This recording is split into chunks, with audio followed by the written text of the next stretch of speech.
Hey everybody, it's Danny Griffin with this week's Monday Mojo. Everybody has a world, and that world is completely hidden until we begin to inquire.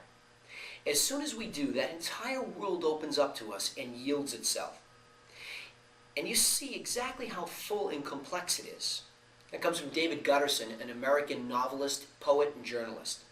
Well, the other day we took a family trip to Nantucket on the ferry during a perfect morning. But before you conjure up moments of pure bliss and sunshine, don't forget I had my 5 wild kids in tow. So back and forth we went, trying to make sure nobody thought it was a good idea to jump over the side from about 5 stories high. None more challenging than my curious twin boys, who were all over the place, and even more curious once I broke down and bought them a bag of sugary rocket fuel. Now, not the shy types. They eventually befriended another madman about the same age of 5, and together they formed a gang and decided to wreak havoc. Well, quickly we forged a silent agreement with the other kids' parents to cover either side of the boat to ensure no skydiving. I quickly noticed that this newcomer named Zach was particularly in overdrive and seemed to be yearning for attention. Even though my guys are off the chart wild, of course you reap what you sow, Zach was at another gear altogether. I started to think to myself, maybe it would be nice if Zach's father reeled him in a bit to make my job of controlling my twins a bit easier, but it didn't happen. The guy looked like a nice enough guy, so I went over to him and I started talking about business. Soon enough, I got the real story. The guy's wife had just passed away a 1.5 years ago from a massive heart attack unexpectedly. She had been a tenured professor at Northeastern University with the world in front of her. So I had it all wrong. The guy, David, was with his new girlfriend and his son headed to the island for just a nice day trip. My entire viewpoint was shattered and refocused.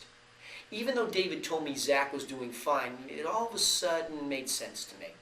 Here he was at 5 years old dealing with the loss of his mother. Even though he was only 3 years old when she passed, I could see it had its effects. Now, I have 5 kids of my own and know that when they were newborns, they could sense any sort of a problem. As if I got slapped in the face, I immediately changed the whole dynamics of how I was reacting to Zach.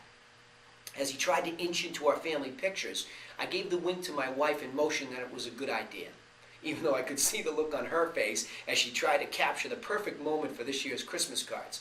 Well, Zach was thrilled. He flashed a huge grin, and his crazy, wild hair. All of a sudden, I selfishly felt that just for a moment, it was all good. How many times does this really happen, though? How many times are we not in the mood where we want to even hear about somebody else's journey? How many times do we judge somebody by their actions and never even consider why they might be acting that way? How many opportunities have been missed? How many deals gone by the wayside? How many families have been permanently divided? How many wars have been started? So closer to home, there have been several situations where people have locked horns. Nobody willing to budge or be accountable for any bad moves. And the tough part is, because we're all so fearful that if we really say what's on our mind, we might be laughed at.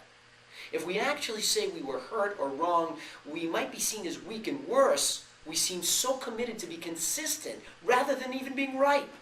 So I think that we're in such self-protection mode, we forget to not only consider where other people are coming from, but ask, what's their story?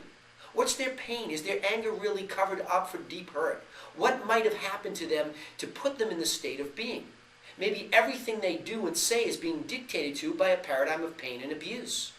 When you observe those that appear emotionally mature, they seem to be great listeners. They're calm, detached from the outcome.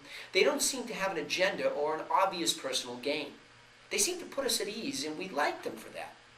So let's go back to someone that always seems angry. Well, why? If it's a temporary state, then maybe it's caused by a more recent event that went wrong.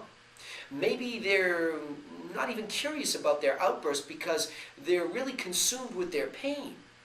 How about somebody who's angry all the time? Why? Maybe they've suffered years of abuse and feel powerless, and now they feel angry or shy. Are they weird? Are they freaks? How would you be reacting? Would you be able to erase that thought from your mind as you went about your daily activities?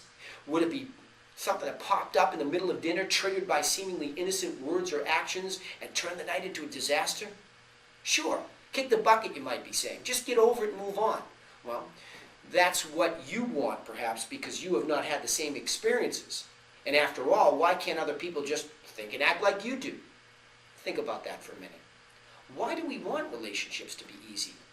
Are we lazy? Does it really take too much work to figure other people out and why they act the way they do? For some that are not great communicators, perhaps not. Some are able to ask a few provocative questions quickly, know how to properly deal with other people and move on, while others struggle because they can't seem to find the words and get all bumbled up in retreat. Well, it's not good. So try coming through the side door. Ask somebody about themselves and an amazing thing happens. They read their minds for you. There are not many people that don't enjoy telling their own story, and within minutes of asking David where he was from and what he did for a living, I knew the whole story. And armed with the truth, I was a changed person. I moved swiftly to make things better, if only for a few minutes on a boat under a perfect sky. But what if you did the same? You just might come to appreciate the incredible stories of perseverance we all share. Hey, this is another edition of Monday Mojo brought to you by freethinkingtools.com, reminding you to think and thrive. And by the way, if you like this, feel free to pass it on to friends and family, embed it on your blog, but make sure you spread the word and help somebody else today. We'll see you next time on Monday Mojo at freethinkingtools.com.